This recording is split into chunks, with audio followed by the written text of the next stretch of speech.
Herkese merhabalar. Şu an elimde bir efsane yani LM317T'yi görüyorsunuz arkadaşlar. Bununla ilgili olarak birkaç farklı proje yapmıştık. Yine kanal içerisinde en az 3 tane proje bulabilirsiniz.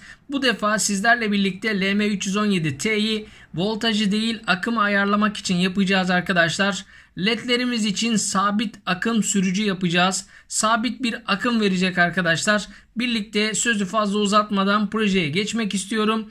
Daha önce hep voltaj ayarı için kullandığımız bu voltaj regülatörünü birkaç küçük değişiklikle sabit akım almak için kullanacağız. Gelin şimdi projeye başlayalım. Akımı hassas bir şekilde ayarlamamı bu çok turlu trim sağlayacak arkadaşlar. Trim daha önce bahsetmiştim. Bakın üzerinde 3 tane girişi var. Şöyle gösterelim. 1, 2 ve 3. Yani 2 numaralı uç, ortadaki ucumuz bizim değişken ucumuz.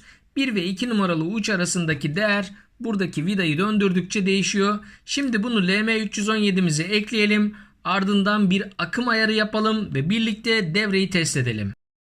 Gördüğünüz gibi LM317'mi kıskacıma bağladım. Bakın çok turlu trim ucunun bir tanesini ortadaki pine, yani çıkış pinine, diğerini de ayar pinine bağlıyorum arkadaşlar.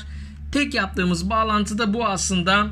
Şöyle gösterelim. Bakın iki tane pin arasında bağlantı oluşturduğum çok turlu trim bu noktaya bağladım. Şöyle farklı bir açıdan tekrar paylaşalım. Şuraya biraz daha lehim ekleyeyim ki iletim düzgün olsun. Şimdi enerji giriş ve çıkışlarını bağlayarak devam ediyoruz.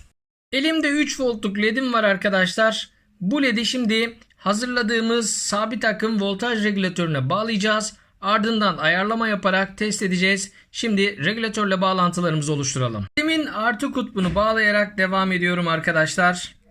Hemen bu noktaya tutturuyoruz. Burası bizim artı çıkışımız olacak. Devremizin hemen gösterelim. Artı girişimiz de burası arkadaşlar. Buradan devremize artı voltaj girişi sağlayacağız. Şöyle normalde ortadaki pinden çıkış yapmamız gerekirken biz ayar pini üzerinden çıkış yapıyoruz. LM317'mizin bağlantısı burada birazcık farklı. Şimdi LM317'yi soğutucuya bağlayalım ve ardından test edelim. Artık hazırladığımız bu devreyi test etmeye hazırız arkadaşlar. Şöyle gösteriyorum. Bakın bir tane ampermetre dahil ettim.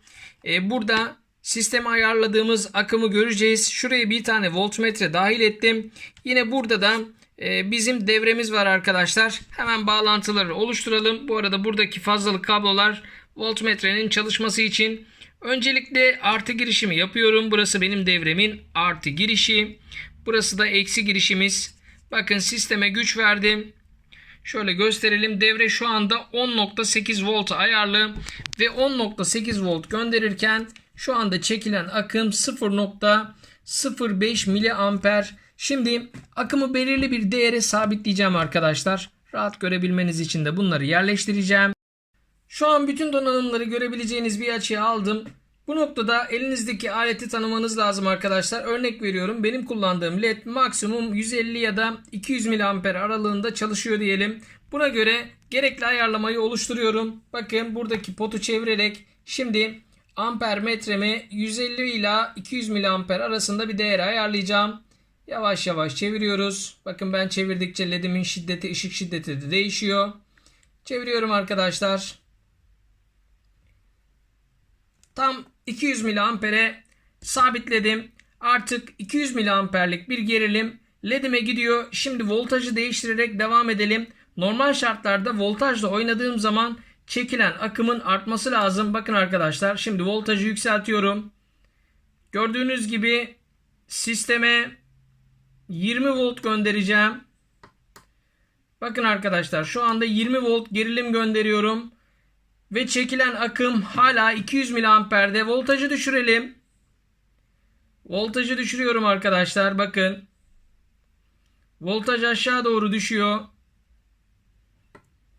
Ancak sınırın altına, yani 5 volt civarına düşünce 200 miliamperin altına düşer. Şu an 8 volt gönderiyorum sisteme. Hala çekilen akım 200 miliamper. Bakın daha fazla düşürünce değişecektir. 5 volta yaklaşınca düşecektir. Şu an 5 voltun altına düştüğümde ancak voltaj, daha doğrusu çekilen akım şiddeti değişti. Şimdi akımı biraz daha artıralım. Normal şartlarda bu ledin şu anda anında bozulması lazım, ancak 20 volt gönderdiğim halde hala gördüğünüz gibi 200 miliamperde sabit bir şekilde yanıyor. Bu arada herhangi bir ısınma yok arkadaşlar. Gayet güzel bir şekilde çalışıyor. Onu söylemem gerekiyor. Bu regülatör üzerinden maksimum 1 amper çekebilirsiniz. Maksimum 1 ampere kadar enerji çekebilirsiniz. İyi bir şekilde soğutmayı unutmuyorsunuz arkadaşlar.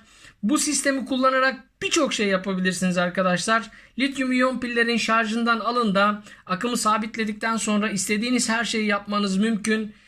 Akü şarjına kadar 1001 çeşit devrede kullanabilirsiniz. Hatta buraya ekstra bir transistör koyarak ilerleyen dönemde bundan daha yüksek sabit akımlar çekebiliriz. Şimdilik videomu bu noktada sonlandırıyorum. Bir sonraki videomuz ve projemizde görüşünceye değin hoşça kalın.